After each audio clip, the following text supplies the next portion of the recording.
Bismillahirrahmanirrahim. Assalamualaikum warahmatullahi wabarakatuh.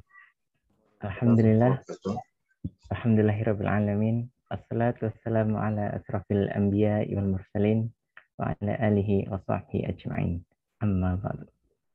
Hadirin sekalian, alhamdulillah, selamat datang, selamat malam di pengajian Juanda Talaqi Kitab Ahlul Haq was Sunnah bersama penulisnya langsung Ustadz kita, yaitu Ustadz Wahyudi Sarjio Abdurrahim.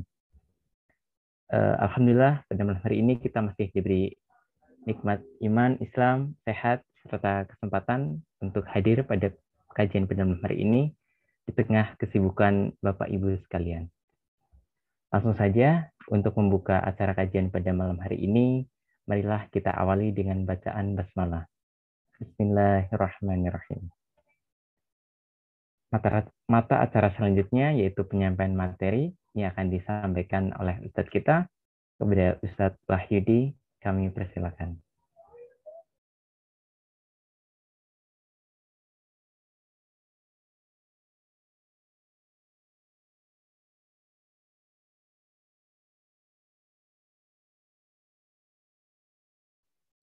Maaf Ustadz, suaranya masih di mute.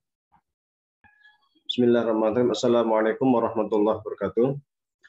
Alhamdulillahirabbil alamin wassalatu wassalamu ala asyrafil anbiya'i wal mursalin sayyidina wa maulana Muhammadin wa ala alihi wa sahbihi ajmain, amma ba'du. Jamaah sekalian yang kami hormati, puji syukur kehadirat Allah Subhanahu wa taala, pada kesempatan kali ini kita masih bisa bareng-bareng ngaji bersama, mudah-mudahan mendapatkan berkah dari Allah Subhanahu wa taala. Salat serta salam semoga tetap tercurahkan kepada junjungan kita Nabi Agung Muhammad sallallahu alaihi wasallam. Jamaah sekalian yang kami hormati, mohon maaf terlambat karena tadi error komputernya. Yang kedua, kita sudah 2 kali pertemuan, barangkali tidak ngaji karena kebetulan 2 Sabtu kemarin ada beberapa agenda sehingga kita terpaksa kita liburkan. Untuk saat ini kita akan masuk ke bab kelompok-kelompok Islam. Jadi kalau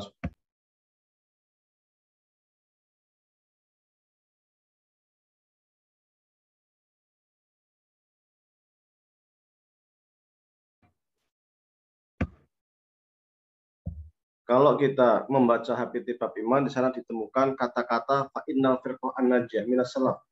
Fa inna al-firqah an-najiyah. Sesungguhnya firqah, kelompok. Kelompok ini sesungguhnya tanda tanya. Ketika kita mengkaji tentang sejarah pemikiran Islam, kita akan menemukan banyak sekali kelompok. Kelompok ini bisa beberapa hal. Kelompok maksudnya adalah kelompok akidah, atau bisa juga kelompok politik, atau kelompok tasawuf, atau kelompok fikih. Nah, jadi apa yang dimaksud dengan kelompok di sini? Al-firqah itu.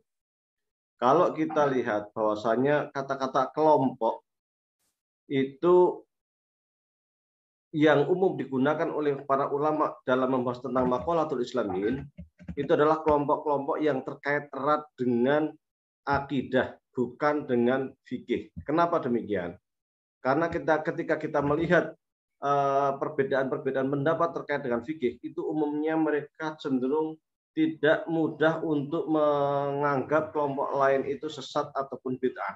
Karena perbedaan-perbedaan di dalam fikih itu sifatnya zonni. Zonni itu adalah persoalan di mana suatu nas itu bisa jadi mempunyai 2 makna atau lebih, atau bahkan mungkin suatu persoalan itu tidak disebutkan secara pasti oleh nas. Jadi kelompok. Maka mohon maaf mungkin di mute yang belum di mute. Maka kita harus jelas dulu al-firqah ini apa. Yang sebelumnya kita bahas selama ini adalah terkait dengan kelompok yang berhubungan erat dengan akidah. Kelompok ini kata lainnya sesungguhnya adalah madhab. Apa itu madhab? Madhab itu istilahnya itu madzhaba ilaihi. Madzhaba ilaihi. Tempat merujuk sesuatu. Tempat kembalinya sesuatu. Kalau istilah lain itu pendapat. Zahaba fulanun ala anna. Menurut fulan, pendapat ini begini. Madhab. Jadi firqah di sini adalah maksudnya adalah madhab. Mazhab di sini terkait erat dengan mazhab kalau yang di HPT Firqah Najiyah itu adalah mazhab akidah. Karena yang namanya mazhab itu sangat banyak. Kalau kita melihat pada sejarah pemikiran Islam, mazhab itu sangat banyak. Di dalam mazhab akidah itu ada Syiah, Khawarij, Murji'ah, kemudian Ahlus Sunnah wal Jamaah, Mu'tazilah, Karomiyah, dan lain sebagainya. Yang paling baru mungkin Wahabiyah. Kemudian di dalam fikih juga ada Hanafi, Hambali, Syafi'i, Maliki, Auza'i, Laitsi, Zohiri, Ja'fari, Zaidi, Ibadi, dan lain sebagainya. Dalam tasawuf juga ada Syadzili, ada Burhami, dan lain sebagainya. Jadi mazhab itu terkait erat dengan pendapat. Madzhaba ilaihi fulanun, pendapat si fulan. Apa syarat sesuatu itu dianggap sebagai sebuah mazhab? Dikatakan mazhab itu syaratnya 4. Yang pertama, dia harus ada imam, pemimpin, atau pencetus terhadap pemikiran tertentu. Semisal di dalam fikih ada namanya mazhab Syafi'i. Berarti ada imamnya, ada imam Syafi'inya. Kemudian yang kedua, selain ada imam, dia mempunyai metodologi ijtihad. Imam Syafi'i punya usul fikih di dalam fikihnya. Namanya Ar-Risalah. Kemudian ada hasil daripada ijtihad. Kalau Imam Syafi'i punya banyak sekali buku terkait dengan fikih, tapi yang paling terkenal kitab Al-Um. Al-Um itu sebagai hasilnya. Kemudian Syafi'i sebagai imamnya. Ar-Risalah buku usul fikihnya. Ini saja belum cukup untuk disebut madhab. Karena seperti Imam Laits, Imam Tabari, kemudian Auza'i dan lain sebagainya itu mereka punya metodologi, mereka punya fikih, ada imamnya, tetapi ada yang kurang sehingga mereka sekarang nggak ada, yaitu pengikut. Maka madhab itu harus ada 4 syarat ini. Disebut madhab harus ada 4 syarat ini. Harus ada imam, harus ada metodologi ijtihad, harus ada hasil dan pengikut. Ada Imam Syafi'i, ada kitab Ar-Risalah, ada kitab Al-Um, dan ada pengikut madhab Syafi'i. Dan ini tidak hanya di bidang fikih, tapi juga di bidang lain. Seperti halnya di bidang ilmu kalam, misalnya madhab Asy'ari. Ada Imam Asy'ari. Ada hasil daripada ijtihadnya Imam Asy'ari dalam akidah. Seperti kita lihat di dalam kitab Al-Ibanah, atau kitab Al-Lumma', atau kitab Usul Ahli Sunnah wal Jamaah, dan lain sebagainya. Ini merupakan produk beliau. Ada manhaj yang diletakkan oleh Imam Asy'ari, yaitu meletakkan akal di bawah meletakkan akal di bawah nakal. Jadi akal baru akal, kemudian ada beberapa cara untuk melakukan ijtihad, di antaranya adalah qiyas ghaib ala syahid dan lain sebagainya. Dan ada pengikut. Itu di dalam akidah. Demikian juga Mu'tazilah, ada Imam Wasil bin Atta, ada Amr bin Ubaid. Ada yang konseptornya seperti Husain Al-Basri atau Qadhi Abdul Jabbar, ya kan? Mereka punya metodologi dan punya hasil daripada pemikiran Mu'tazilah, seperti dalam kitab Al-Mughni karya Qadhi Abdul Jabbar, itu terkait dengan tauhid di dalam mazhab Mu'tazilah yang tebalnya itu 22 jilid. Saya itu nggak kebayang, ngomong tauhid saja, tentang ketuhanan, kenabian saja 22 jilid. Qadhi Abdul Jabbar, luar biasa sekali. 22 jilid. Itu mazhab Mu'tazilah. Tetapi yang jadi masalah pengikutnya sekarang sudah bisa dikatakan tidak ada gitu. Jadi hilang. Kalau Asy'ari kan masih ada. Ada lagi Syiah. Syiah itu punya imam siapa? Kalau katakanlah Syiah 12. Itu ada, kan disebutkan Ali, Hasan, Husain, Ali Zainal Abidin, dan lain sebagainya, Imam Ja'far Shadiq, Imam Baqir, dan lain sebagainya.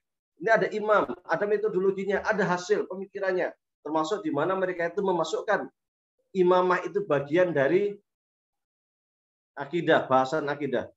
Ada lagi Khawarij, sama. Khawarij juga mempunyai para tokoh-tokoh, punya metodologi, punya hasil. Nah, jadi itu syarat mutlak sebuah madhab, itu harus ada imamnya, harus ada hasilnya, harus ada metodologinya, harus ada pengikut. Jadi membentuk sebuah mazhab itu tidak mudah karena dia harus menguasai metodologi di dalam menghasilkan pemikiran tertentu dan ada pengikut. Mengapa mazhab-mazhab itu banyak yang habis, yang tidak ada? Karena persoalannya itu macam-macam. Katakanlah Imam Auza'i, atau Imam Tabari, atau Imam Laits dalam fikih ya kan, dalam fikih. Atau Daud Az-Zahiri, mazhab Zahiri dalam fikih. Itu pemikirannya sangat luar biasa, buku-bukunya ada, tetapi kelemahan mereka adalah karena tidak mempunyai pengikut yang punya kafaah ilmiah, kemampuan keilmuan yang luar biasa, yang mampu menyebarkan pemikiran mereka. Karena tidak ada tokoh-tokoh yang luar biasa yang mampu menyebarkan pemikiran mereka, akhirnya hilang sendiri. Maka salah satu ciri mazhab itu adalah adanya sanad. Seperti Imam Syafi'i punya murid namanya Imam Buaiti. Punya murid namanya Rabi'. Ya kan ada dua orang ini. Imam Buaiti itu di mazhab jadi satu lagi di mazhab Khatib di Irak. Jadi mereka itu yang menyebarkan mazhabnya Imam Syafi'i. Dari dua itu kemudian setelahnya mempunyai murid lagi, punya murid lagi dan sebagainya sampai saat ini. Sehingga mazhab Syafi'i berkembang pesat di berbagai negara. Ada para murid yang mereka itu membawa pemikiran sang imam.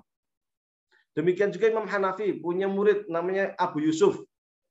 Abu Yusuf yang kemudian mengarang kitab Al-Kharraj, sebuah buku tentang pemasukan negara APBN yang sangat bagus di zaman Abbasiyah.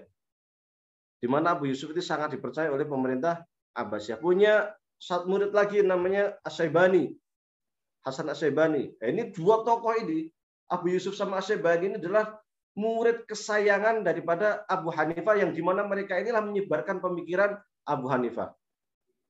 Kalau kita lihat antar mazhab itu terkadang satu sama lain itu saling terkait. Imam Abu Hanifah misalnya, itu beliau belajar dari Imam Baqir. Imam Baqir ini salah satu imam Syiah Ahlul Bait.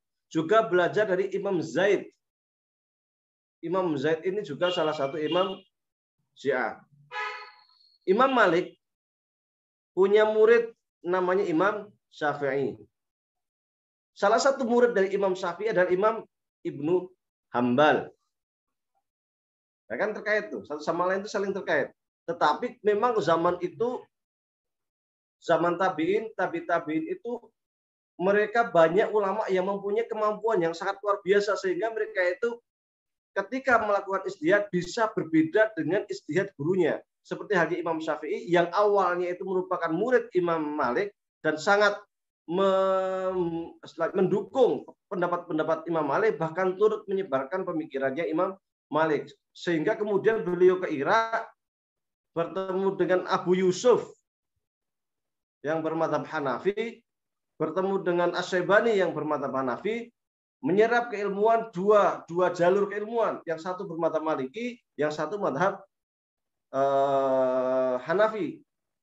Bertemu dua ini kemudian merumuskan metodologi baru, fikih baru yang terkadang berbeda dengan Hanafi dan berbeda dengan Maliki, sehingga muncul mazhab baru namanya mazhab Syafi'i. Bahkan dari Imam Syafi'i itu punya murid yang mereka juga mendirikan mazhab masing-masing.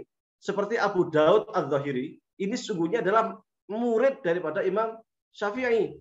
Ibnu Hambal itu murid daripada Imam Syafi'i. Tapi meskipun dua-duanya ini murid, tidak serta-merta kemudian Ibnu Hambal itu sama persis dengan Imam Syafi'i, tapi mampu merumuskan mazhab baru. Demikian juga Daud Az-Zahiri, yang dimana dia itu meskipun murid langsung dari Imam Syafi'i, tapi kemudian memunculkan mazhab baru. Itu di dalam fikih. Di dalam akidah pun sama, kita akan menemukan saling keterkaitan satu sama lain. Misal Wasil bin Atta dan Amr bin Ubaid. Keduanya ini merupakan tokoh besar Mu'tazilah dan pendiri mazhab Mu'tazilah. Tetapi kalau kita lihat, dia itu berguru kepada Hasan Al-Basri. Hasan Basri ini sering dianggap sebagai tokohnya Ahlus Sunnah wal Jamaah masa tabi'in. Uniknya lagi bahwasanya Zaid Zaid atau Zaid yang Imam Zaid yang Syiah Zaidiyah, pendiri mazhab Syiah Zaidiyah. Beliau ini berguru kepada Wasil bin Atha. Ya kan? Imam Zaid berguru pada Wasil bin Atha. Imam Zaid punya murid namanya siapa? Abu Hanifah yang Ahlus Sunnah wal Jamaah. Jadi Ahlus Sunnah ternyata juga punya jalur sanad kepada Syiah. Yang Syiah ini punya jalur sanad ke Mu'tazilah. Nah, seperti itu. Jadi saling terkait. Maka kemudian kalau kita melihat pada pemikiran Islam pada zaman tabi'in atau tabi'in, karena kemampuan mereka yang luar biasa, itu mereka tidak fanatik untuk mengambil ilmu dari mana saja. Mana aja diambil. Selama dia itu adalah orang yang punya kemampuan luar biasa, intelektual luar biasa, diambil ilmunya. Abu Hanifah itu sesungguhnya dia itu bukan orang Arab, tetapi orang Persia yang tinggal di Irak. Hanya ayahnya Abu Hanifah ini pernah bertemu dengan Ali bin Abi Thalib. Karena memang Abu Hanifah itu zaman tabi'in. Beliau lahir tahun 80 Hijriyah. Berdekatan sesungguhnya dengan Imam Malik. Imam Malik itu 90 Hijriyah. Dan memang terkait mazhab ini sangat terkait erat, terpengaruh erat dengan lingkungan. Memang lingkungan pada waktu masa-masa tabi'in, lingkungan ilmiah ini sangat luar biasa. Apalagi kemudian di masa Abbasiyah, itu sangat luar biasa. Pemerintah memberikan kebebasan yang sangat luar biasa kepada para fuqaha untuk melakukan ijtihad. Dalam bidang apa saja? Termasuk di dalam fikih, dalam akidah, di dalam tasawuf. Dan mazhab itu bukan hanya terkait dengan itu, bahkan di dalam ilmu nahwu pun banyak mazhab. Maka ada istilah mazhab Basrah. Kalau Anda belajar Alfiyah bin Malik ya, itu akan sering ketemu Ra'yul Basriyin, Ra'yul Kufiyin. Pendapat ulama Basrah begini, menurut Kufah begini, ya kan? Karena memang di dalam ilmu nahwu pun juga ada mazhabnya gitu. Nah, dan mazhab itu sesungguhnya bukan sesuatu yang sederhana, karena rumusan pemikiran sebuah mazhab itu usul fikihnya kalau di dalam fikih itu harus ilmiah. Usul fikih itu rumusan-rumusan pemikiran atau rumusan-rumusan metodologi dalam upaya untuk melakukan ijtihad. Untuk membuat sebuah usul fikih itu bukan hal yang sederhana. Sangat rumit. Saya ketika menulis buku Ijtihad Semantik dalam usul fikih, itu saya melihat bahwasanya di sana itu seperti matematik, rumusan matematik. Kalau A tambah B sama dengan C, jangan di kemudian A tambah B sama dengan F, nanti akan rusak semuanya. Jadi rumusannya jelas. Rumusnya begini, prakteknya begini. Rumusnya begini, prakteknya begini. Itu harus ada kesinambungan, kecocokan antara rumus dengan hasil. Jika tidak ada kecocokan, itu nggak ilmiah. Maka biasanya para ulama terdahulu itu ketika dia ingin mengkritik sebuah mazhab, yang dikritik selain hasil adalah usulnya, usul mazhabnya, atau metodologi ijtihadnya. Maka kemudian kalau di dalam usul fikih ada namanya usul fikih kalam. Apa itu usul fikih kalam? Yaitu usul fikih yang memang di situ banyak berdebat terkait dengan rumusan itu sendiri. Jadi teorinya itu yang sering didebat. Kelemahan teori itu yang sering didebat, sering dijadikan sebagai pertanyaan-pertanyaan. Karena kalau teorinya itu kuat, semuanya menjadi kuat. Maka baik di dalam filsafat, baik di dalam ilmu kalam, baik di dalam usul fikih, itu yang sering didebat itu adalah metodologinya. Ibarat sebuah bangunan itu, metodologi itu asasiat, pondasi. Bangunan setinggi apapun, kalau pondasinya rapuh, itu rapuh. Kalau pondasinya dihancurkan, dileburkan, dilemahkan, hancur semua pemikiran. Tetapi kalau pondasinya kuat, itu bangunannya itu akan kuat. Maka biasanya para ulama kita terdahulu, ketika ingin membentuk sebuah bangunan pemikiran, yang dikuatkan pertama kali itu adalah pondasi pemikiran itu sendiri. Maka Imam Syafi'i punya kitab Ar-Risalah untuk menopang pendapat fikihnya. Kemudian para pengikutnya melihat konsistensi hasil dengan metodologi, menghasilkan fikih yang sangat luar biasa, kuat. Kalau kita lihat bukan hanya soal fikih, ulumul hadis pun sama. Jadi memang ulama kita dulu sangat ilmiah. Imam Bukhari pun juga di dalam mukadimahnya sudah meletakkan syarat-syarat metodologi untuk meneliti sebuah hadis. Namanya ulumul hadis ya kalau zaman sekarang. Ulumul hadis. Ulumul hadis itu dianggap sebagai metodologinya yang kemudian dijadikan sarana untuk meneliti hadis. Sehingga Imam Bukhari itu berpijak pada metodologi yang sudah dia letakkan itu sendiri untuk melihat suatu hadis menurut saya adalah sahih, menurut saya adalah dhaif, menurut saya adalah hasan ghairihi, dan lain sebagainya. Itu punya landasan. Imam Muslim juga punya landasan. Imam Tirmidzi, Imam Nasai juga punya landasan. Landasan itu kemudian dijadikan sebagai pijakan untuk membangun sebuah penelitian ilmiah. Dalam ilmu hadis ada madhab, di dalam fikih ada madhab, ilmu kalam ada madhab, kemudian nahwu shorob ada madhab, balaghah, semua itu ada madhab, ada rumusan. Jadi sekali lagi untuk mengetahui semua madhab itu harus ada 4 hal. Imamnya, kemudian metodologinya, kemudian hasilnya, kemudian pengikut. Maka hal terpenting untuk menyebarkan sebuah madhab adalah mempunyai murid yang kompeten di dalam upaya untuk menyebarkan madhab itu sendiri. Sebenarnya banyak hal yang menyebabkan sebuah madhab itu sirna atau hilang atau tidak punya pengikut. Banyak faktor. Di antara faktornya, satu, karena tadi tidak mempunyai murid yang kafa'ah, yang mempunyai yang kompeten untuk menyebarkan madhabnya. Bisa jadi yang kedua, tidak ada dukungan penguasa untuk menyebarkan madhabnya. Karena sisi politik itu juga penting di dalam upaya untuk penyebaran sebuah madhab. Ketika masa-masa Abbasiyah, ketika Mu'tazilah berkuasa, itu paham Mu'tazilah bisa berkembang pesat karena didukung oleh Khalifah Al-Mu'tasim, Al-Wasik, ya kan, 3 khalifah. Itu sangat berputar. Tapi ketika kemudian Mu'tazilah itu kalah, kemudian diganti khalifah lain yang mendukung Ahlussunnah, gantian Ahlussunnah yang tersebar. Kalau di Timur Tengah, di Mesir, di Asia Tengah, itu yang tersebar adalah secara fikih itu Hanafi.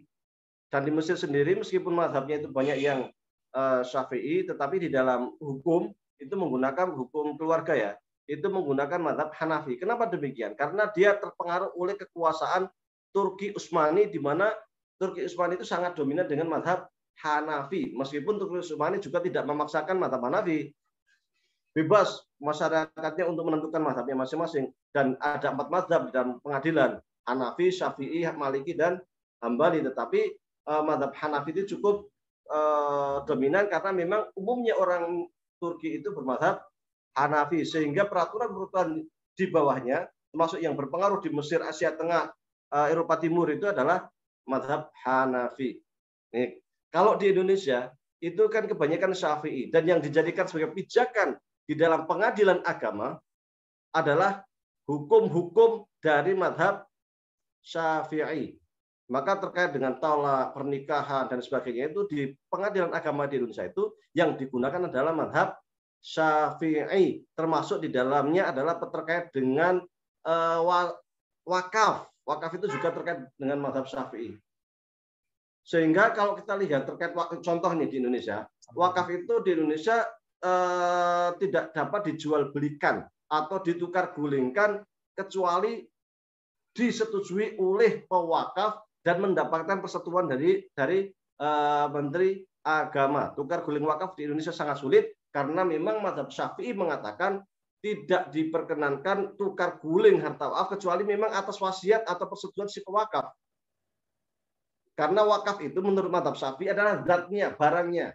Sementara bagi mazhab Hambali misalnya, yang selama sesuatu itu mengandung maslahat maka bisa dilakukan. Nah, ini yang diikuti oleh ulama-ulama Saudi terkait dengan wakaf.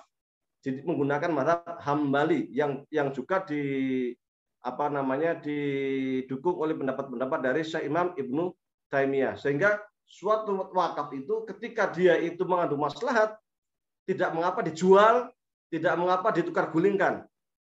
Seumpama nih ada orang wakaf di dekat tanah, di dekat kuburan. Dia mewakafkan tanah ini dengan syarat saya mewakafkan ini untuk pendidikan. Sementara kampungnya agak jauh. Orang kan nggak produktif, orang pada takut, pada apa, akhirnya wakaf nggak bisa diapa-apain nih. Tapi kalau dijual belikan nggak boleh di mazhab Syafi'i. Ini yang berlaku di Indonesia, nggak boleh nih tanah dijual belikan karena memang wakafnya untuk sekolah, ya untuk sekolah, nggak bisa untuk yang lain gitu. Tetapi kalau mazhab Hambali, oh nggak bisa, ini kita jual aja, hasilnya kita belikan tanah di tempat lain yang dekat tanah, yang dekat penduduk, kita bangun kemudian sekolah, nah, itu boleh. Nah, kan seperti itu. Jadi dominasi masyarakat itu juga sangat berpengaruh di dalam adopsi negara, di dalam pengadopsian negara terhadap suatu mazhab. Di Indonesia itu di pengadilan agama sangat Syafi'i sekali karena memang Indonesia itu bermadzhab Syafi'i. Kalau di Mesir di undang-undang perdata lebih ke Hanafi karena memang terpengaruh oleh Turki Utsmani di mana dia itu menganut mazhab Hanafi. Jadi peran pemerintah terhadap penyebaran mazhab ini juga sangat dominan. Sangat dominan. Dan mazhab itu karena dia itu kan sudah dari imam, murid dan seterusnya, maka dia itu mempunyai produktivitas yang luar biasa. Dia itu kan bersanad. Imam Syafi'i punya murid Al-Buwaiti, murid siapa terus. Kayak Imam Asy'ari punya murid Fura punya murid lagi, Imam Bakilani memurid lagi, Imam Haramain punya murid lagi, Imam Ghazali terus nanti sampai Ar-Razi, sampai Baidawi dan sebagainya sampai saat ini. Jadi dia itu tasalsul, nyambung. Maka kalau kita lihat di dalam buku-buku mazhab itu selalu dari kitab Al-Um Imam Syafi'i, nanti disyarah lagi, nanti dimukhtasar lagi, dikembangkan lagi terus gitu. Jadi dia itu nyambung dari sang imam ke bawah nyambung terus. Nah, ini terkait dengan mazhab. Apakah sampai zaman sekarang itu mazhab itu masih perlu? Mazhab itu sesungguhnya itu mempermudah kita di dalam melakukan amaliyah fikih. Karena dia itu sudah siap semua, siap saji gitu. Hampir persoalan-persoalan keagamaan itu di dalam buku-buku mazhab itu sudah banyak tertulis gitu, sehingga mempermudah kita untuk melakukan mempraktekkan hukum fikih. Bahkan ulama-ulama kontemporer terkait persoalan-persoalan kontemporer yang baru muncul yang itu belum ada di kitab mazhab, mereka menggunakan sistem istikhraj untuk beristihad. Jadi ada istihad kontemporer itu ada dua macam. Yang pertama namanya istikhraj. Istikhraj itu kias far' al-far', mengkiaskan sesuatu yang ada sekarang yang ada dengan apa yang ada di dalam kitab-kitab fikih mazhab. Kalau kias itu mestinya kan ada Quran sunnahnya, baru cari cabangnya. Nah, ini yang dikiaskan bukan dari Quran sunnah, tetapi mencari pendapat yang sudah ada di dalam kitab mazhab untuk disamakan dengan persoalan kontemporer. Jadi ilhaku amrin di amrin itu bukan kepada asalnya ke Quran sunnah, tetapi kepada pendapat para ulama mazhab. Itu yang pertama. Yang kedua, dengan sistem atau yang disebut dengan mazhab ijtihad insya'i. Kalau tadi itu namanya ijtihad tarjihi. Majelis tarjih itu kan namanya tarjihi. Cuman majelis tarjih kan lepas dari sekat-sekat mazhab, ya kan? Jadi insya'i itu adalah ijtihad terhadap sesuatu yang memang belum ada di dalam kitab mazhab. Hari ini banyak seperti yang dilakukan oleh Muhammadiyah dengan melakukan ijtihad di dalam persoalan-persoalan sosial kemasyarakatan, misalnya fikih anti korupsi, fikih air, ya kan? Ini kan belum ada yang fikih air yang model, konsep modern ini kan belum ada dalam kitab-kitab mazhab. Maka mereka para ulama Muhammadiyah melakukan ijtihad yang disebut dengan ijtihad insya'i. Maka majelis tarjih itu kan namanya majelis tarjih dan tajdid. Tajdid ini maksudnya adalah untuk melakukan ijtihad yang memang belum ada. Sementara kalau tarjih itu sifatnya adalah memilih pendapat yang sudah ada, cari yang paling kuat mana. Di dalam mazhab itu sesungguhnya juga ada tarjih juga. Jadi kalau ada yang mengatakan sistem tarjih itu hanya ada sekarang, enggak, zaman dulu sudah ada tarjih. Hanya kalau biasanya dahulu itu namanya tarjih mazhab. Tarjih mazhab itu apa? Dalam satu mazhab itu terkadang ada beberapa pendapat. Ada pendapatnya katakanlah Imam Ghazali, ada pendapatnya katakanlah Imam Haramain, mana yang ada perbedaan, mana yang paling kuat. Maka ada yang namanya murajjih mazhab. Kalau dalam mazhab Syafi'i itu namanya ada Imam Romali sama Imam Nawawi. Jika ada perbedaan, siapa yang diperkuatkan? Imam Nawawi, seperti itu. Nah, Imam Nawawi kalau Anda melihat di dalam bukunya Al-Majmu' Syarhul Muhadzab, itu di situ beliau mencantumkan ketika ada suatu persoalan, beliau cantumkan banyak sekali pendapat mazhab, kemudian beliau pilih pendapat yang paling kuat sesuai dengan pendapat Imam Syafi'i dengan disertai dengan dalil. Kalau Anda membaca buku-buku fikih yang sudah jahis, yang sudah siap saji, kayak Indomie kan sudah siap saji, itu biasanya seperti takrib, seperti al-iqna di dalam mazhab Syafi'i, itu kadang-kadang ya, dalilnya itu kadang sedikit. Hanya mencantumkan menurut mazhab Syafi'i persoalannya begini, menurut mazhab Syafi'i pendapatnya begini. Kalau ingin mengetahui secara detail dalil-dalil di dalam pendapat ulama mazhab, kalau di mazhab Syafi'i bisa baca di dalam bukunya katakanlah Majmu' karya Imam Syafi'i, kemudian karya Imam Majmu' karya Imam Nawawi, mohon maaf, kemudian karya Imam Syafi'i, atau yang lain-lain, yang kitab babon yang besar-besar, atau Mughni Muhtaj sumama, kitab-kitab gede-gede. Di situ akan disebutkan dalil-dalil. Maka tidak benar jika ada yang mengatakan pendapat mazhab itu tanpa dalil. Ya kalau Anda baca takrib ya memang dalilnya sedikit, atau iqna ya memang dalilnya sedikit. Tetapi ketika kita masuk langsung ke kitab babonnya, rujukan utamanya, itu dalilnya sangat luar biasa. Imam Nawawi itu ketika ingin merujukkan sebuah pendapat terkait dengan mazhab tertentu, sangat detail sekali ketika memberikan dalil dan sistem istidlal. Apa itu istidlal? Istidlal itu adalah cara cara memahami dalil. Dan ini sesungguhnya berlaku bukan hanya dalam fikih, tetapi juga di dalam ilmu kalam dan lain-lain. Dalil itu apa? Dalil itu petunjuk. Kalau yang sering kita dengar di masyarakat kan dalil itu Quran Sunnah. Oh enggak, Quran Sunnah itu bagian dari dalil, tapi dia bukan dalil secara keseluruhan. Karena dalil itu bagi para ulama adalah sesuatu yang menunjukkan kita kepada sebuah kebenaran ilmiah. Maka yang digunakan adalah Quran, Sunnah, ijma, itu dalil juga. Ijma, kemudian qiyas, syariat maqablana, aqwal sahabi, masalah mursalah, istislah, dan lain sebagainya. Itu semuanya dalil. Bahkan menurut Imam Syarazi, seorang ulama kiai itu juga dalil. Jadi dalil itu banyak. Jadi dalil itu bukan hanya Quran Sunnah. Maka ketika kita sering ditanya mana dalilnya, kita kasih pendapat ulama, itu juga dalil. Karena itu yang menunjukkan kepada kebenaran. Jadi bukan hanya Quran Sunnah. Dan terkadang dalam sebuah mazhab yang menjadikan perbedaan itu kadang bukan dalil. Seringkali bukan dalil, tetapi sistem istidlal. Apa itu sistem istidlal? Saya katakan tadi sistem istidlal adalah cara memahami dalil atau metodologi di dalam melakukan ijtihad. Contoh ini, wamsahu bi ru'usikum. Semua ulama mazhab ketika memahami ayat wudhu untuk membasuh rambut atau kepala, itu dalilnya sama, wamsahu bi ru'usikum. Tapi kenapa bisa berbeda? Kenapa sebagian atau Hanafi semuanya semua kan, termasuk Muhammadiyah kan semua kepala yang dibasuh. Kemudian Syafi'i hanya sebagian kecil. Ya kan? Kenapa bisa beda? Padahal dalilnya sama. Jadi kadang persoalan itu bukan di dalil, tetapi bagaimana ketika kita memahami dalil. Ini namanya istidlal. Ini perbedaannya sesungguhnya hanya di huruf ba saja. Wamsahu bi, huruf ba saja ini kecil, ba kecil. Tetapi di dalam bahasa Arab, ba yang kecil ini, yang satu huruf ini, itu punya makna, punya arti yang macam-macam. Bagi mazhab Syafi'i, ba ini namanya litab'id, yang artinya bagian dari. Wamsau birusikum, maka basuhlah sebagian dari rambut. Ba itu litab'id ay juz'un minhu, ay bagian dari rambut. Sehingga 3 helai rambut saja sudah dianggap sah wudhunya ketika dia sudah basah, sudah terbasuh.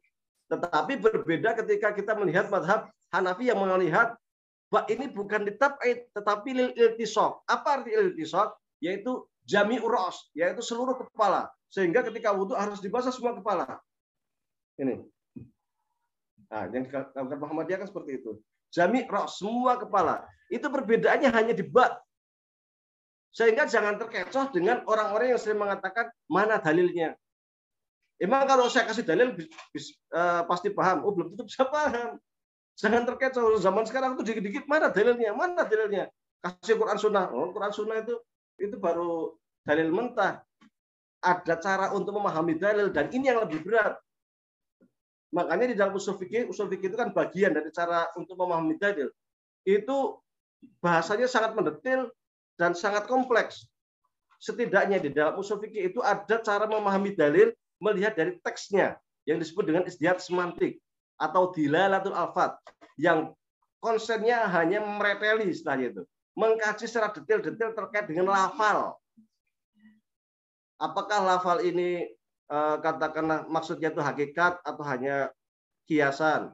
Seperti saya bilang begini, Anda ini tangannya panjang, Anda ini tangan panjang, Anda ini panjang tangan. Ini kan cuma sebenarnya bolak-balik kata aja, tangan panjang, panjang tangan. Tapi ternyata dari bolak-balik kata ini kan sudah mempunyai makna yang berbeda. Nah, ini yang diperdalam ulama usul fikih terkait dengan ilmu dilalatul alfat. Belum lagi terkait dengan huruf-huruf ma'ani, huruf ba, huruf atof, huruf jar, dan lain sebagainya, yang itu sebenarnya adalah satu huruf saja. Wow. Ya kan? Kalau kita kaji dalam wudhu itu, kan ada wamsahu, kan ada wawu. Ada wawu, waw, banyak sekali itu dalam satu ayat itu. Itu dari gara-gara satu huruf itu khilaf di dalam pendapat ulama mazhab. Di antaranya apa? Menurut mazhab Syafi'i, wawu itu yufidu tartib, seumpama. Yufidu tartib itu apa? Kalau wudhu itu harus urut, nggak bisa kemudian wajah, tangan, kemudian kaki, kemudian kepala. Nah, itu nggak bisa, harus urut. Dari wajah, tangan, kepala, kaki, kan gitu. Nggak bisa dibolak-balik. Tetapi apakah wawu itu mesti harus artinya urut? Nah, ini kan khilaf di dalam ilmu nahwu. Datang Muhammad dan Abu Bakar. Wawu itu artinya dan. Datang Muhammad dan Abu Bakar. Bisa jadi Muhammad duluan, kemudian Abu Bakar di belakangnya.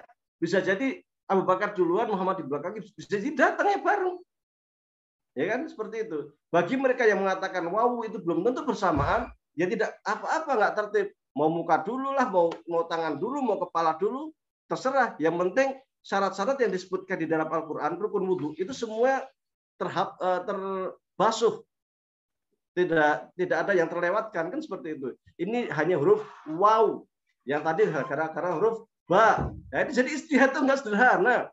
Kalau ada orang minta dalil, mana dalilnya, kita kasih Quran. Emang ketika kita kasih ayat, dia paham, mau bisa memahami dalil. Nggak sesederhana itu. Makanya ketika memahami ayat wudhu, maunya terkait membatalkan wudhu.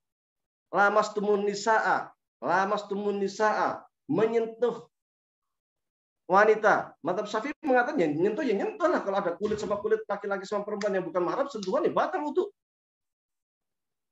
Karena kata-kata bukan lama sayulamisu. Tetapi ketika kita melihat ayat Al-Quran lain, ketika bercerita tentang ibunya Nabi Isa, yang ketika dia itu bisa hamil, dia mengatakan walam yam sasni basyarun. Padahal saya kok bisa hamil ya, padahal tidak seorang pun yang menyentuh saya. Yang menyentuh apakah sentuhan tangan terus hamil? Kan enggak. Bisa hamil itu kalau ada sentuhan, maksudnya hubungan, kan gitu. Menggunakan kata lama sama walam yang sasni basyarun, tidak ada seorang pun yang menyentuh saya. Maka sebagian mazhab mengatakan yang disebut membatalkan wudhu itu bukan berarti bersentuhan begini, bersentuhan antar kulit, tetapi maksudnya berhubungan. Kalau tidak berhubungan berarti tidak membatalkan wudhu, dan itu yang dikuatkan oleh majelis tarjih. Sehingga majelis tarjih atau Muhammadiyah berpendapat kalau laki-laki dan perempuan itu berwudhu, kemudian bersentuhan tangan dengan bukan mahram itu tidak batal, menggunakan dikuatkan dengan hadis lain, di mana waktu Rasul sholat, Aisyah kakinya di depan, sengaja kakinya Aisyah itu ngalangin Nabi Muhammad untuk sujud, itu disingkirin sama Nabi, kemudian sholat lagi lanjut, pas ruku berdiri lagi, kakinya itu menghalang lagi, pas sujud disingkirin lagi. Menyingkirkan kaki Aisyah itu kan nyentuh kaki, dan Rasul tetap sholat gitu. Hadis lain mengatakan Rasul kalau mau sholat jamaah ke masjid itu, sebelum berangkat ke masjid itu mencium istrinya dulu. Nah, istrinya dicium. Nah, ini kan juga lamasa juga gitu kan. Nah, ini jadi dalil saja juga tidak cukup, tetapi butuh namanya istidlal. Maka butuhlah penguasaan terhadap usul fikih. Ini baru terkait dengan memahami teks atau metodologi yang terkait dengan teks. Belum lagi nanti kita belajar metodologi yang terkait dengan konteks yang disebut dengan ilmu maqasid syariah. Saya menulis buku maqasid syariah itu sampai 3 jilid. Yang maqasid syariah itu. Jadi tidak sederhana dalam ijtihad itu. Butuh keilmuan yang luar biasa, kemampuan membuat sebuah rumusan metodologi, butuh pengikut dan lain sebagainya, sehingga yang namanya mazhab itu bisa eksis dan bisa diikuti. Dalam ilmu kalam sebagian besar katakanlah yang ada saat ini yang masih eksis ada Ahlus Sunnah wal Jamaah. Kemudian ada Syiah. Syiah itu ada di Iran, ada di Bahrain. Bahrain itu 60% Syiah. Irak 60% Syiah. Kuwait itu juga banyak. Kemudian di Yaman ada Syiah Zaidiyah. Kemudian ada di Yaman juga Khawarij Ibadi juga masih ada. Kemudian di Pakistan ada namanya Syiah Ismailiyah. Kalau Indonesia itu rata-rata Asy'ariyah ya kan. Kemudian di Saudi, Teluk dan beberapa negara yang sekarang sudah mulai banyak mengikutnya adalah Wahabi dan lain sebagainya. Itu secara akidah. Kalau fikih Indonesia Asia Tenggara itu Syafi'i, Asia Tengah itu Hanafi, kemudian daerah Teluk itu Hambali, kemudian Afrika Timur Syafi'i, Afrika Barat Maliki, ya kan? Itu secara fikih dan lain sebagainya. Dan mereka semuanya itu setiap mazhab selalu berusaha untuk mengkader orang-orang supaya mereka itu juga mampu melanjutkan estafet mazhabnya masing-masing, sehingga sering ada istilahnya pengajian bersama dan lain sebagainya itu. Baik, kita lanjutkan dalam sesi dialog. Setidaknya kita bisa sedikit mengetahui tentang apa itu mazhab, bagaimana untuk masuk dalam sebuah mazhab yang itu sesungguhnya bukan perkara yang sederhana. Wallahu alam. Assalamualaikum warahmatullahi wabarakatuh. Waalaikumsalam warahmatullahi wabarakatuh. Terima kasih kepada Ustadz Wahidi. Masya Allah. Dan sekalian ya, ternyata tentang mazhab ini memang sangat kompleks begitu, sangat tidak sederhana. Dan monggo kepada Bapak Ibu apabila ada yang ingin ditanyakan, kiranya dapat langsung raise hand, kemudian menyalakan mikrofon, atau juga dapat menuliskan pertanyaan pada kolom chat. Baik, sebelumnya Ustadz ada pertanyaan masuk di sini terkait dengan mazhab. Istilahnya di sini bagaimana hukumnya mencampur aduk mazhab begitu Ustadz bagi orang awam yang dia itu memilih sesuai dengan keinginannya sendiri begitu. Ustadz. Orang awam itu, mazhabnya orang awam itu ikut kiainya. Jangan beristihad sendiri. Nah, ikut kiainya. Kalau kita jamaah Muhammadiyah ya ikutlah majelis tarjih. Ada orang-orang yang sudah bertanggung jawab untuk merumuskan sebuah hukum. Ya kalau orang-orang NU ikutlah mazhab Syafi'i kan seperti itu. Mazhabnya orang awam itu ikut kiainya. Jangan kemudian dia itu memilih-milih sendiri. Karena dia nggak tahu milih ini kenapa kan nggak tahu.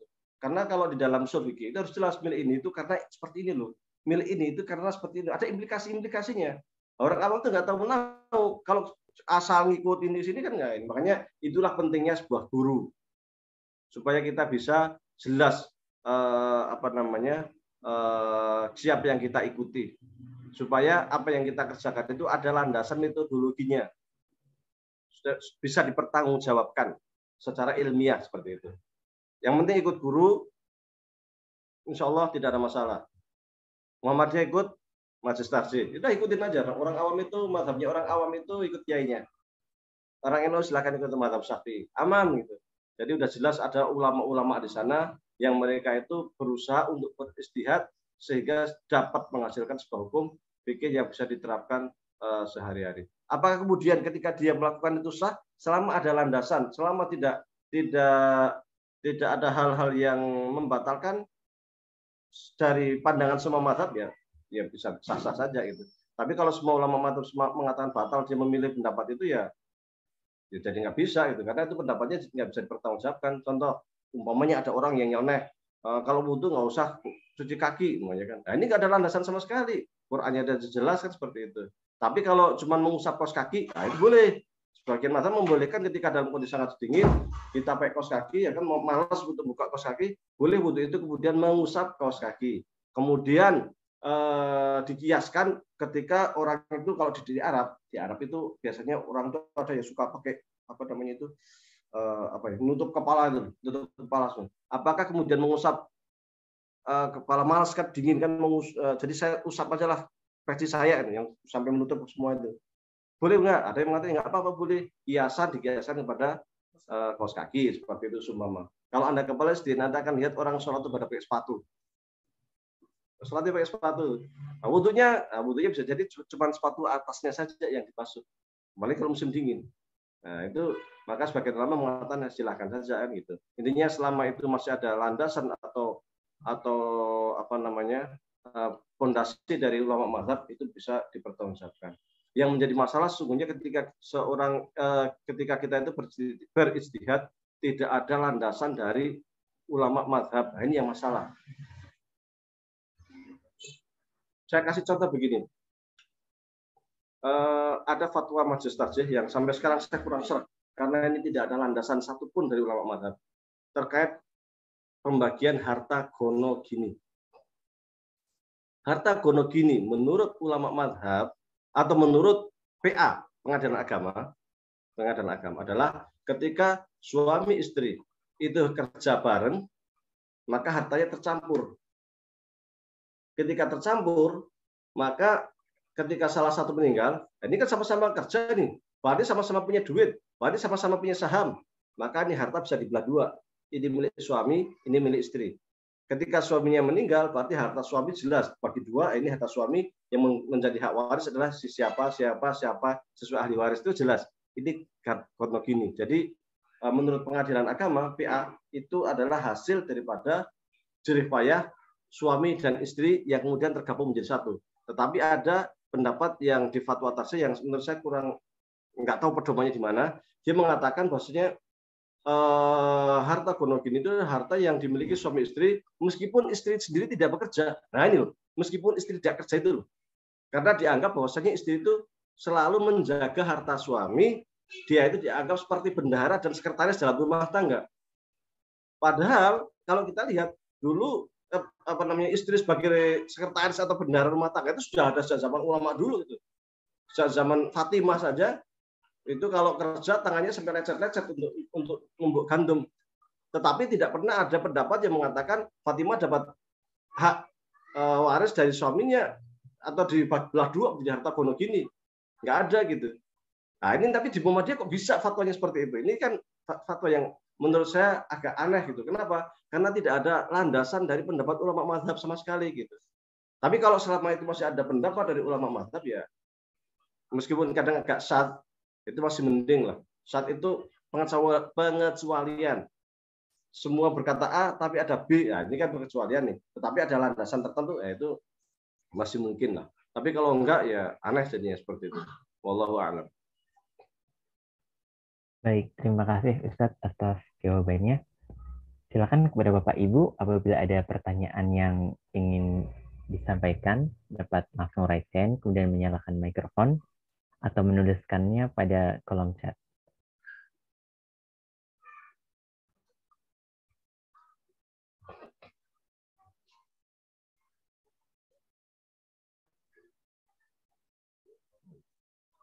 Kepada Bapak Budi Purnawan, kami persilakan. Assalamualaikum warahmatullahi wabarakatuh. Waalaikumsalam warahmatullahi wabarakatuh. Ya Ustaz, masalah usul fikih tadi adalah istilah istidlal. Bagaimana kita mengambil hukum itu, cara mengambil hukum itu bagaimana. Nah ini bagaimana untuk orang awam Ustaz? Kan kebanyakan orang awam tidak paham tentang ikhtilaf. Jadi cara memahami untuk orang awam kan masalah usul fikih itu adalah ilmu yang khusus untuk mujtahid. Ini bagaimana memahami dengan orang awam Ustaz? Itu aja satu. Menurut Ibnu Taimiyah dan juga di dalam Majmu' Fatawa ya, dan juga Imam Syatibi dan banyak lagi para ulama, mereka mengatakan orang awam itu cukup ikut kiainya. Tidak usah tanya-tanya mana semestinya. Nggak usah tanya-tanya mana dalilnya, istihadnya gimana macam, nggak perlu sebenarnya itu. Ikut aja kiainya aja. Kalau sekedar untuk pengetahuan, ya oke lah nggak apa-apa kita kasih dalil apa macam-macam. Tapi kemudian dikasih dalil kok debat, wah ini udah awam, minta dalilnya dikasih dalil debat. Padahal kalau kita tanya usul fikih juga nggak paham. Karena kita belajar usul fikih juga nggak sederhana, nggak gampang. Di Azhar itu materi usul fikih itu termasuk materi yang cukup menakutkan. Karena rumit sekali usul fikih itu. Ini saya pernah nulis, ini namanya Istihad Semantik dalam Usul Fikih. Saya tulis tahun 2004. Waktu itu saya masih tingkat 4 kuliah. Ini khusus membahas tentang teks saja. Jadi tentang bahasa saja. Jadi ini ada beberapa bab. Bab 1 terkait dengan kitab muhmal. Kayak tentang alif lam mim nun, itu apa maksudnya, kan? Kemudian yang bab kedua tentang dilalah. Dilalah itu ada namanya dilalatun nas, dilalatul ibarah dan sebagainya. Kalau seperti kurimat alaikum ummahatukum, diharamkan bagimu ibumu. Apa maksudnya? Kok ibu diharamkan? Kan? Jadi pasti ada sesuatu yang terbuang. Kurimat alaikum zawaja ummahatikum, diharamkan bagimu menikahi ibumu. Kan seperti itu. Ini cukup panjang juga. Kemudian tentang mantuk, mafhum. Mantuk itu namanya aqimis shalah, ya kan? Dirikanlah sholat. Nah, ini juga ini mafhumnya suatu wajib. Artinya al-amru yufidul wujub. Kalau nggak sholat, ini mafhum mukhalafahnya. Kalau nggak sholat, berarti dosa dan sebagainya. Nanti ada lagi bab keempat tentang khos, am, mustarok. Nah, ini mustarok itu kata-kata yang mempunyai kata ganda di dalam Al-Quran. Kayak buruk. Buruk itu bahasa Arab artinya itu dua. Bisa artinya itu toher, suci. Bisa artinya itu haid. Jadi kalau ada orang ditalak suaminya, itu kan salah satu kuruk. Idahnya itu 3 kuruk. Ngitungnya kapan? Apa ngitungnya itu setelah haid pas suci? Itu mulai dihitung, atau ngitungnya itu nunggu sampai haid, pas haid baru dihitung. Nah, itu karena kata kuruk itu artinya bisa suci, tapi bisa juga haid. Satu makna punya dua, satu lafaz punya 2 makna itu. Itu namanya mustarok dan sebagainya. Itu juga detail, itu panjang sekali. Nanti mujmal, mufassal dan sebagainya. Nanti ada lagi al-wadih dilalah, ghairul wadih dilalah. Ya, ini makanya kalau orang ingin belajar ushul fikih itu mutlak harus paham bahasa Arab, seluruh bahasa Arab. Harus ya kalau sederhananya itu bahasa Arabnya bukan sekedar nawadeh istilahnya itu, tapi harus paham Alfiyah Ibnu Malik dengan berbagai pendapat-pendapatnya di dalamnya, rincian-rinciannya. Karena Imam Syafi'i sendiri memang pakar nahwu, pakar balaghah. Dan juga harus paham balaghah. Kalau nggak pernah belajar balaghah, nggak belajar nahwu, langsung belajar ushul fikih, megap-megap. Dan belajar ushul fikih juga harus belajar ilmu kalam juga. Karena ketika nanti membaca kata-kata kitab Al-Mustasfa, nanti masuk ke bab amr, bab apa, itu ilmu kalamnya kencang sekali. Kalau nggak megap-megap itu. Ya ini semantik, ini hanya khusus lafal saja. Saya juga nulis buku judulnya itu ini Istiadna Qasidi. Ini khusus tentang konteks saja. Nah, ini kan teks, terkait dengan teksnya aja. Dan Al-Quran yang berbahasa Arab, hadis Nabi yang berbahasa Arab. Tetapi yang namanya Quran dan hadis itu, dia, terutama hadis, itu turun, itu ada konteks tertentu yang melatar belakangi. Maka harus ada ilmu terkait dengan konteks. Kita mempraktekkan zaman saat ini, kita juga harus tahu kondisi kita saat ini bagaimana. Nah, itu butuh konteks, itu ada ilmunya. Sehingga ushul fikih itu terdiri dari 2 mata uang, yaitu teks dan konteks yang satu sama lain saling terikat. Maka ushul fikih ini memang sangat penting, dan sekarang itu di UIN itu justru yang tren adalah hermeneutika. Hermeneutika itu bahaya, itu konteks teks dan sebagainya yang itu justru banyak menganulir ilmu ushul fikih. Maka sesungguhnya kita itu harus sering mensosialisasikan ilmu ushul fikih. Jangan kemudian gandrung hermeneutika, tetapi justru ushul fikihnya dikesampingkan. Ini salah, karena setiap ilmu pengetahuan itu punya sosiokultural yang melatar belakangi munculnya sebuah ilmu. Hermeneutika itu cocok di barat untuk teks sastra, tetapi ketika masuk dalam kitab suci Al-Quran, sunnah Nabi, nggak cocok, nanti bapak belur. Maka saya juga punya buku yang juga mengkanter hermeneutika, menggugat fikih kebinekaan. Ini mengkanter pendapat-pendapatnya Amin Abdullah, Hamim Ilyas, dan Muhammad Azhar yang mereka itu mengaji Al-Quran dengan hermeneutika, karena itu rusak nanti. Kacau balau Al-Quran nanti dipermainkan, bisa ditafsirkan kapan saja, di mana saja, terserah, standarnya nggak begitu jelas. Maka kita singkirkan hermeneutika, kita tetap menggunakan ilmu ushul fikih yang pijakannya itu selalu kajian teks dan juga kajian konteks. Untuk orang awam, seperti yang dikatakan oleh Imam Syatibi, seperti yang dikatakan oleh Ibnu Taimiyah, cukup taklid kepada para ulama. Kalau mereka minta dalil, ya bolehlah kita kasih dalil Quran Sunnah, tapi sekadarnya aja. Karena ketika kita kasih dalil itu sesungguhnya itu kita guyon sebenarnya. Kasih dalil ke orang awam itu sesungguhnya dalam tanda kutip kayak guyon gitu. Karena dalil saja itu nggak cukup. Itu butuh istidlal. Itu istidlalnya itu yang rumit. Karena ketika ada dalil, itu satu dalil yang sama, itu pendapatnya bisa macam-macam. terkait wamsahu biru'usikum itu bukan hanya tab'id wal iltisaq, masih beberapa pendapat lagi hanya dengan satu dalil yang sama. Kan seperti itu. Maka ya kalau kita seperti saya lah orang awam, ikut aja apa yang dikatakan oleh para ulama yang sudah melakukan ijtihad. Karena memang untuk melakukan ijtihad itu butuh metodologi yang pengetahuan, metodologi yang sangat kuat. Tanpa itu susah lah. Dan saya sarankan usul fikih ini disosialisasikan, diajarkan di mana-mana lah, terutama di perguruan tinggi dan sebagainya. Cuman kadang juga miris juga ketika perguruan tinggi itu S1, S2, tetapi mereka tidak paham bahasa Arab, sudah dicekokin hermeneutika, dikasih usul fikih juga nggak paham. Kadang juga yang di perguruan tinggi juga repot juga. Maka sesungguhnya kalau Muhammadiyah itu kalau mau bagus dari sisi pengkaderan seperti PUTM itu harus ada lanjutannya lagi.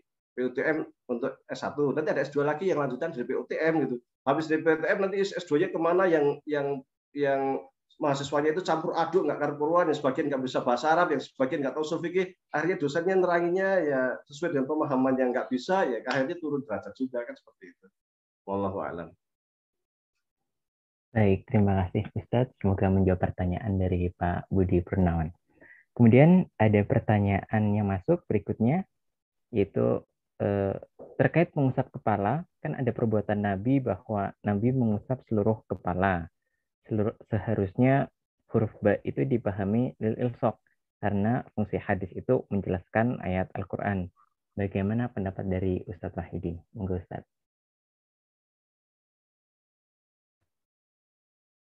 Itu salah satu pendapat, tetapi pendapat lain mengatakan bahwasanya yang namanya Al-Quran itu sifatnya kan qat'i mutawatir, dia lebih kuat dibanding dengan hadis. Ketika Al-Quran itu sudah menerangkan dengan dirinya sendiri, maka dia lebih kuat didahulukan Al-Quran. Karena hadis itu sifatnya dan itu masih banyak tafsiran, kan seperti itu. Maka di sini nanti akan jadi khilaf kan, khilaf lagi gitu. Akan ketemu khilaf lagi gitu. Ada sebagian yang mengatakan kalau sudah Quran kecuali memang ada taksis dari hadis. Kalau tidak, kalau selama hadis itu dianggap nanti agak lemah, ya Quran harus didahulukan. Terutama mazhab Hanafi ini. Mazhab Hanafi itu sangat protektif sekali dengan hadis. Kalau hadisnya itu kira-kira itu masih meragukan, langsung ditolak, gunakan qiyas Hanafi. Maka penggunaan qiyas di mazhab Hanafi sangat luas. Berbeda dengan mazhab Maliki. Maliki benar. Selama ada hadis, meskipun agak lemah, gunakan hadis. Pendapat belakangan nanti. Dahulukan hadis yang lemah dibanding akal. Karena meskipun itu lemah, tapi kan dia hadis gitu. Kalau Hanafi kebalik, kalau hadisnya lemah gunakan akal. Kenapa? Kalau hadisnya lemah itu masih masih benar, bisa jadi benar, bisa jadi enggak gitu.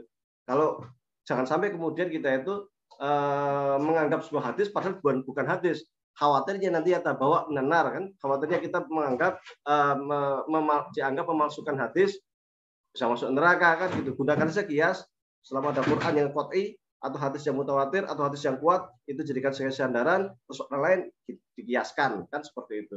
Intinya terkait wudhu tadi itu khilaf antar ulama,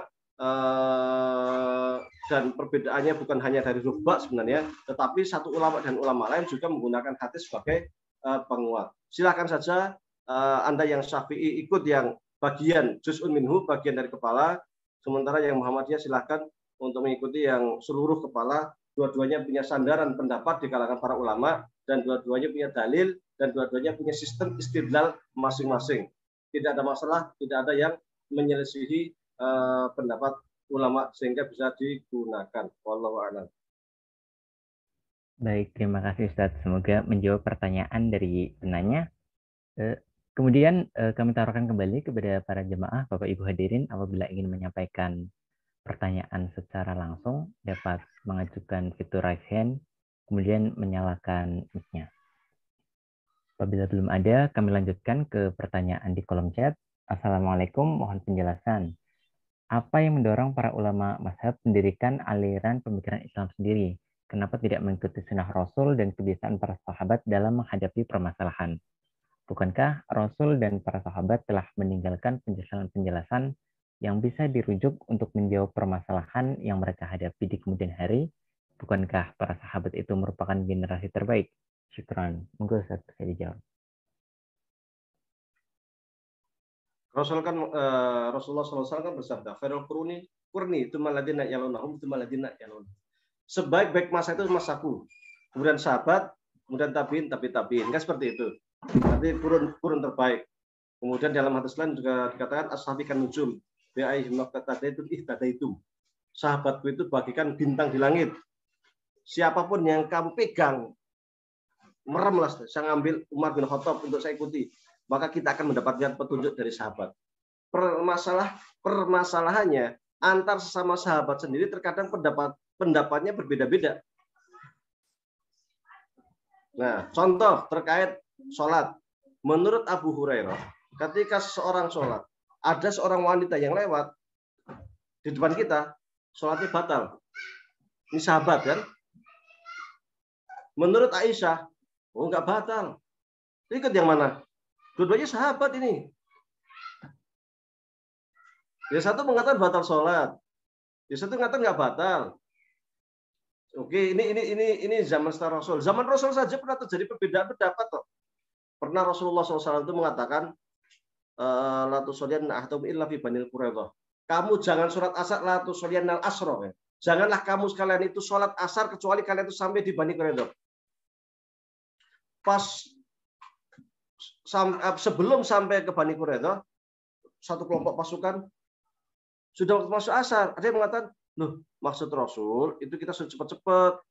Nah ini kita sudah masuk asar nih, kita sholat aja di sini. Sahabat lain mengatakan, enggak, maksud Rasul itu kita suruh sholat asar di sana. Nah, dia kata waktu udah lewat ya kita harus dibuktikan sampai sana baru sholat. Bahkan akhirnya pecah di sahabat nih. Sebagian sholat di situ, sebagian nggak mau. Enggak, nanti aja sholat bilangnya kita harus sholat di sana, ya sholat di sana lah. Akhirnya sebagian sholat di situ di tempat karena waktu udah asar masuk, satu lagi nggak mau sesuai sabda Rasul, sholat harus di sana di Bani Quraidah.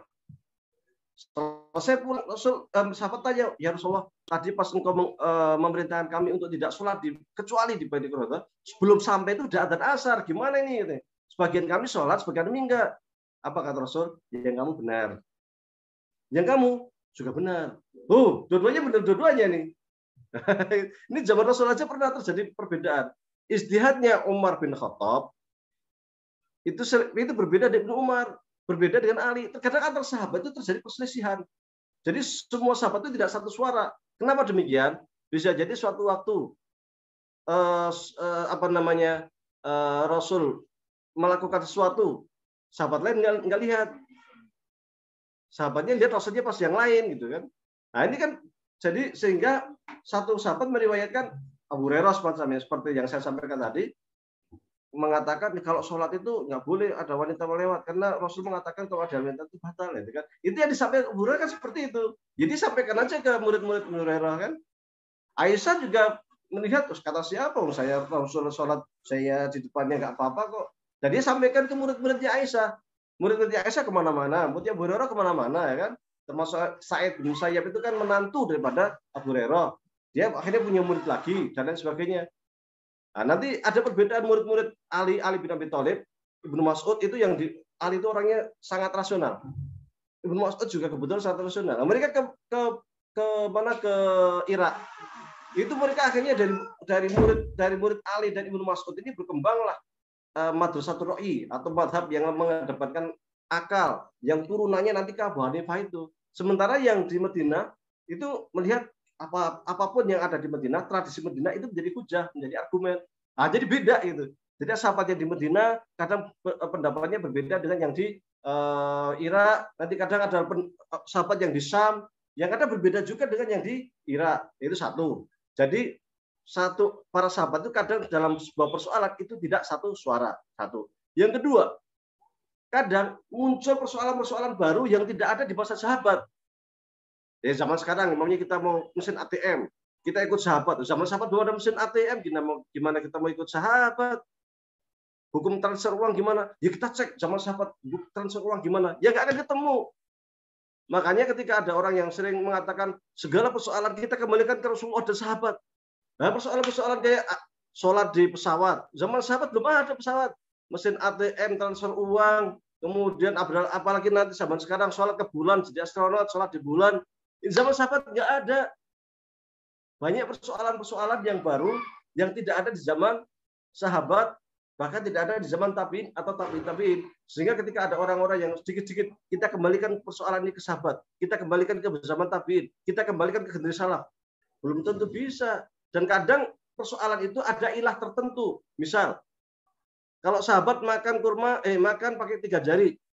Wah kita harus ikut sahabat ini. Makan 3 jari. Yang dimakan soto, bakso. Masa pakai jari? Yang bener aja kan seperti itu kan. Ini karena memang kayak orang Arab yang dimakan kurma, roti, ya sangat mungkin 3 jari.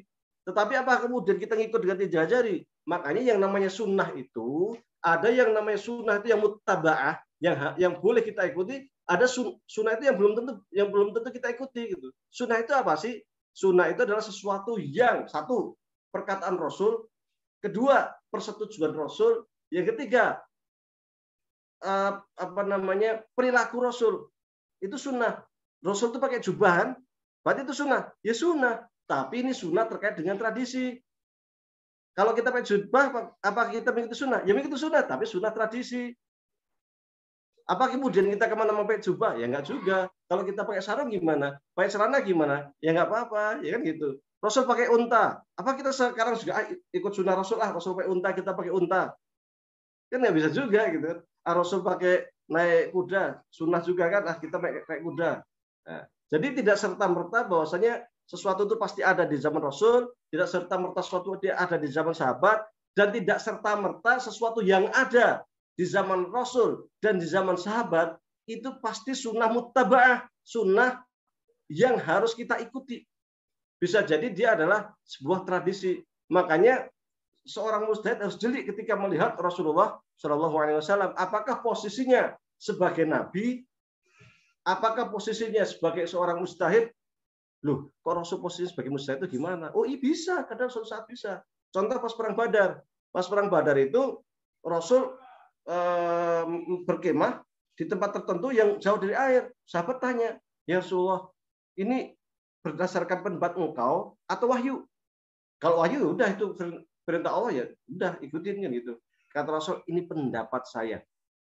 Ini pendapat saya. Kata sahabat, kalau menurut saya jangan di sini, tapi di tempat lain yang di sana, yang di situ ada sumber air sehingga kita bisa menguasai air ketika terjadi perang. Kita tidak kehausan. Sementara pas musuh kehausan. Oh yaudah kita ikut. Nah kan. Jadi kadang-kali Rasul pun kadang berijtihad terkait dengan persoalan-persoalan keduniawiyahan. Dan bisa salah. Loh kok bisa? Ya, bisa.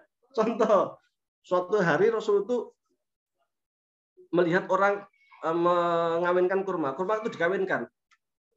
Kata Rasul, kenapa nggak didiem aja? Biar anginnya aja yang mengawinkan, nggak usah dikawinkan pakai tangan kan? Itu dipotong, dikawinkan. Ternyata malah nggak keluar buahnya kecil-kecil. Datang kembali ke Rasulullah, ya Rasulullah udah nggak saya biarin aja, nggak saya kawin itu kurma kok kecil-kecil ya. Maka Rasulullah mengatakan, antum a'lamu bi umuri dunyakum. Kamu kalau urusan dunia memang kalian lebih tahu lah. Nah ini kan contoh lain. Rasul itu suatu saat berdakwah ke pembesar Quraisy. Datanglah Abdullah bin Umi Maktum, dia orang buta, minta diajarin. Ya Rasulullah, ajarin saya dong. Rasulullah lagi semangat nih. Orang-orang pembesar Quraisy lagi dengerin nih. Dalam hatinya, ini kalau satu aja masuk Islam, luar biasa ini. Kan gitu. Nah, ini Abdullah bin Maktum lagi tanya itu, agak didiemin dikit lah sama Rasul.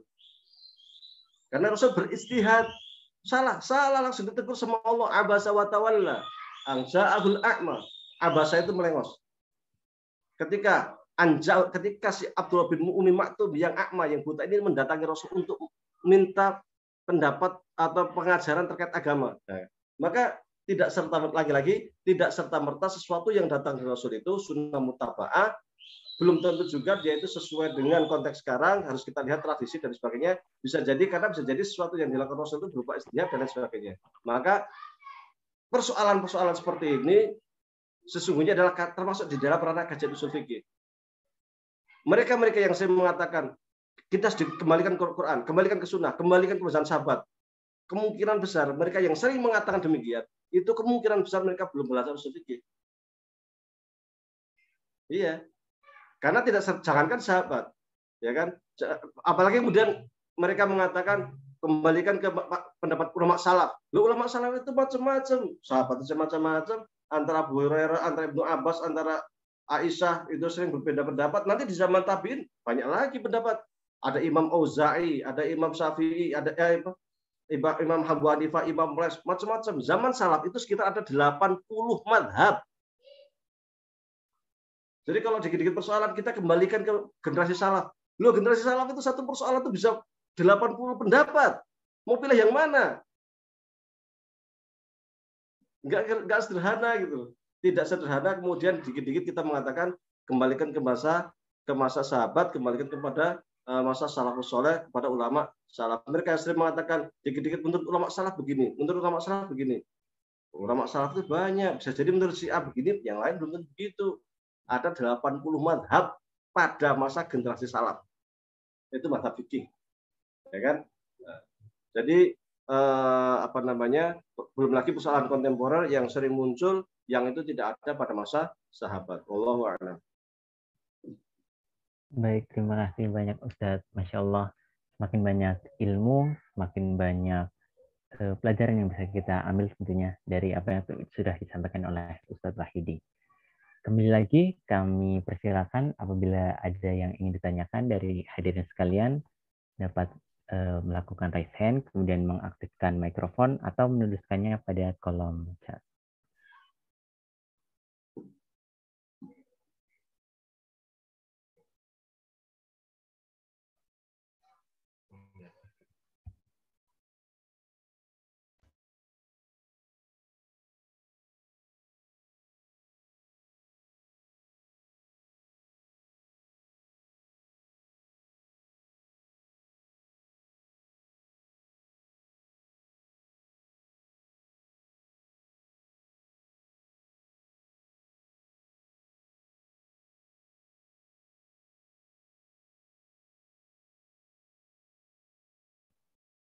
Baik, kalau tidak ada.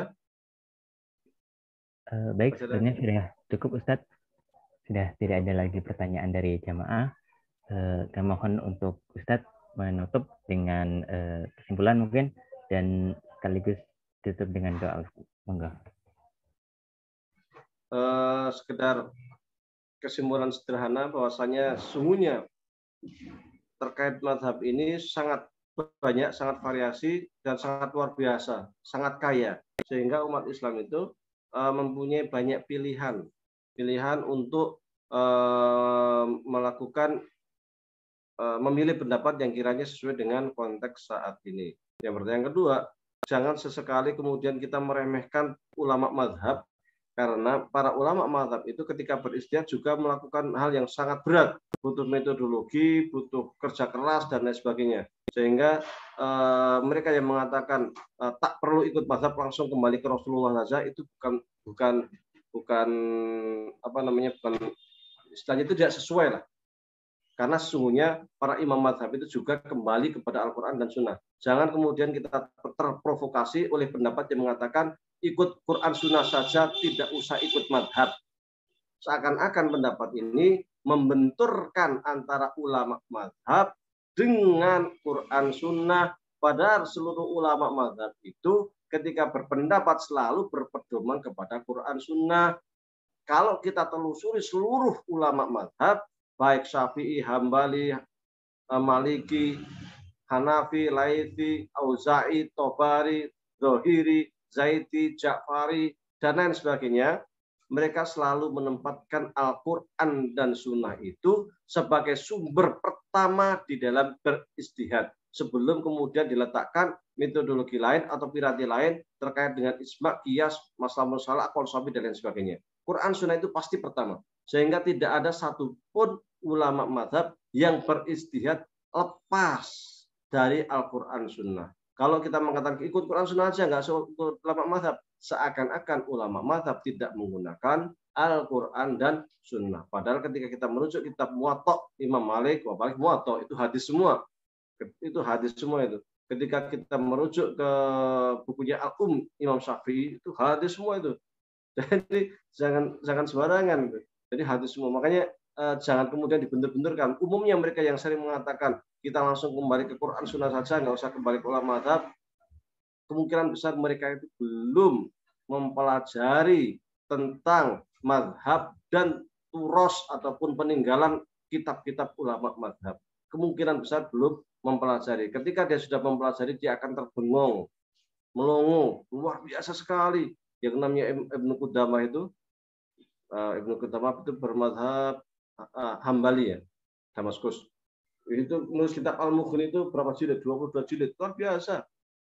Tebal sekali. Nah, itu sangat luar biasa. Nah, kita sendiri sungguhnya di Muhammadiyah, kita masih sangat kekurangan para ulama-ulama, bahkan yang mendalami mazhab. Yang mendalami satu mazhab, itu pun kita masih kurang. Para ulama yang benar-benar menguasai mazhab Syafi'i, menguasai mazhab Hambali, menguasai mazhab, itu pun kita sangat-sangat kurang sekali di Muhammadiyah. Maka ini penting, padahal belajar untuk mentarjih itu harus dimulai dari belajar dari mazhab. Tidak bisa loncat.